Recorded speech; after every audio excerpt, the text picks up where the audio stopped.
Have you ever been in a place and deep in your chest felt that something there was profoundly wrong? Or conversely, have you stepped into a corner and been seized by a peace so sudden and strong that it felt like an embrace? This is not just an impression. The Spiritist doctrine, based on the works of Allan Kardec and thousands of mediumistic accounts, reveals that there are invisible rules governing this. Some places are true magnets for spiritual activities, while others seem energetic deserts. But what defines this? The answer lies in an invisible fuel that we all produce, and that permeates every wall, every object, creating a story that spirits can read. So, if places have memory, how exactly is that memory created? What is that invisible fuel? The answer lies in a concept that will change the way you see the world around you. Everything, absolutely everything, is energy in different states. And it's not just philosophy. Modern science itself already proves that matter, at its most fundamental level, is vibration. But Spiritism, through the work of Allan Kardec in the 19th century, went further and brought a crucial piece to this puzzle: psychic matter. Think about the air you are breathing right now. It is full of waves that you cannot see. Radio waves, Wi-Fi, cell transmissions. The physical environment is like this too, but with an extra network, an additional layer. The network of emotions and thoughts. Every time you feel an intense anger, a paralyzing fear, an infectious joy, or a deep love, you are not only feeling this inside your chest, you are, literally, emitting. It's as if your emotions were a radio transmitting on a specific frequency, and this transmission permeates everything around you. The spirits, who are consciences devoid of the physical body, are made of the same subtle matter, of this thinking energy. They are sensitive to these emissions. Now, imagine a place where, for years, decades, or even centuries, people lived intense dramas. A house where there were great betrayals and silent tears. An old hospital where suffering and the struggle for life were constant. A theater where passions were represented on stage and lived backstage. These places become true archives, open books, written not with ink, but with the emotional energy of all who pass through them. This is what spirits call fluid crust, or psychic atmosphere.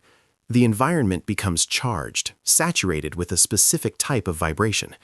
For a spirit that vibrates on the same frequency, a spirit that still carries much sadness, anger, or attachment, finding a place like that is like finding a familiar port.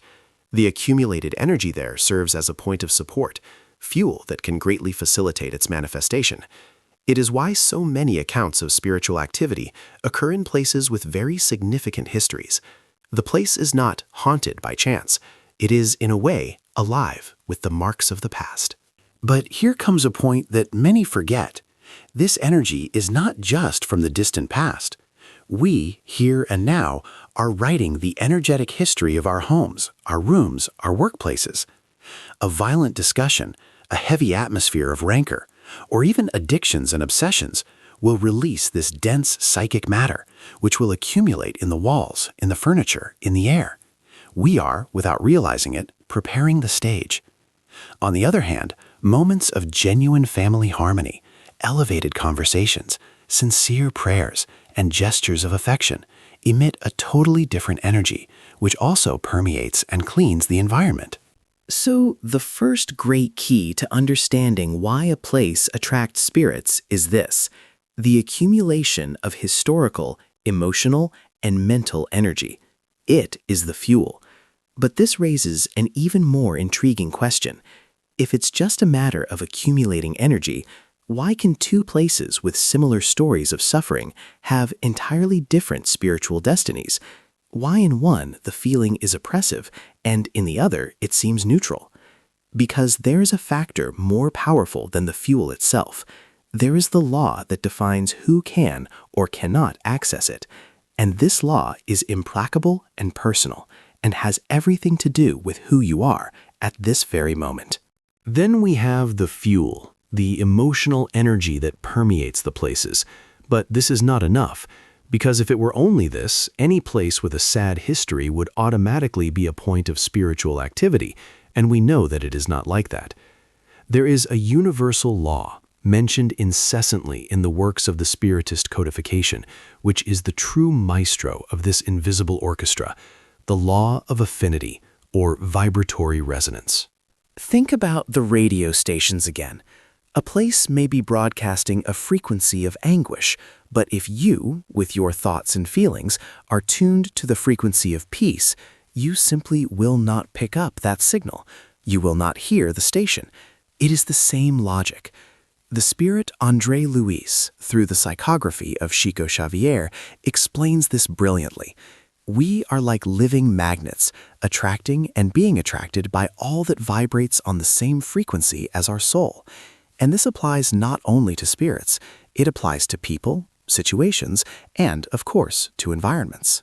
Here is the secret that connects everything.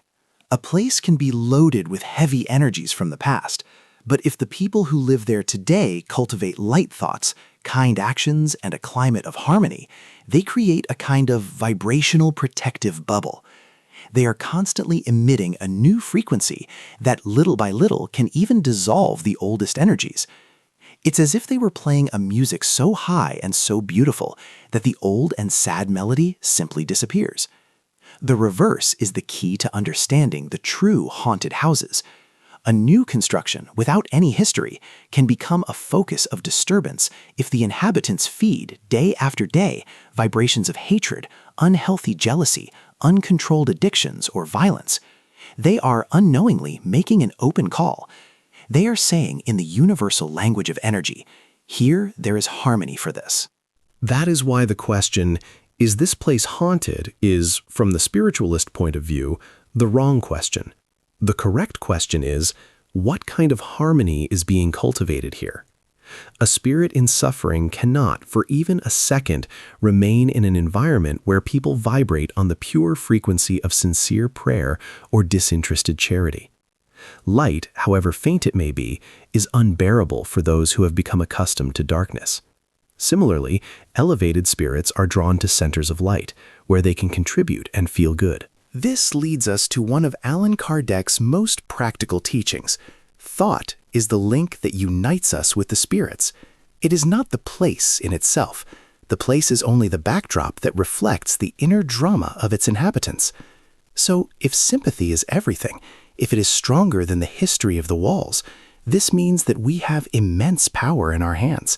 It means that we are not passive victims of an environment. We can be its spiritual architects. But this raises the last and most practical of questions. How to do this concretely? How not only to avoid attracting negative influences, but to actively create an environment that is a true beacon of light, that by its very nature repels everything that is dense and disturbing. Is there a formula for building a fortress? Then we arrive at the most powerful point of all, action. If harmony is the law, how can we use this to create environments that are true sanctuaries, that not only do not attract what is heavy, but that actively radiate light? The answer is not a magical ritual. It is a daily construction. Repulsion is not a shield you raise. It is the radiance you emit, so strong that it obscures any shadow. The first stone of this fortress is conscious mental hygiene. This means choosing what enters your mind, and consequently, your home. Heated conversations, music that calms the soul, readings that inspire, such as the Messages of Hope psychographed by Chico Xavier or the teachings of Allan Kardec. Each thought of gratitude, each moment of genuine patience is like a candle lit in the darkness. These vibrations go minute by minute, dissolving the densest energies and painting the walls of your home with a new spiritual color. But the true transformation comes when this inner energy overflows into gestures. An environment where charity is practiced, even the simplest, where forgiveness is cultivated and a hand is extended to the next person, generates a current of positive force so tangible that elevated spirits describe it as a beacon. In the book Our Home, André Luis shows how these houses shine in the distance on the spiritual plane. And it is this glow that, by affinity, attracts beneficers, in my contrast, makes the place uncomfortable and inaccessible to still disturbed consciences. Light is the greatest repellent of darkness that exists. Therefore, the great secret is revealed. Places do not attract or repel spirits by chance or by an immutable destiny. They are a living mirror, a faithful reflection of the inner world of those who inhabit them. You are not a passive resident of space. You are your spiritual gardener. Every thought choice, every attitude is planting a samba in the invisible environment around you. The final question is no longer, why does my house have this energy? But what kind of spiritual garden do I choose to cultivate starting today within myself and around me? The answer, and the power to change everything, has always been in your hands.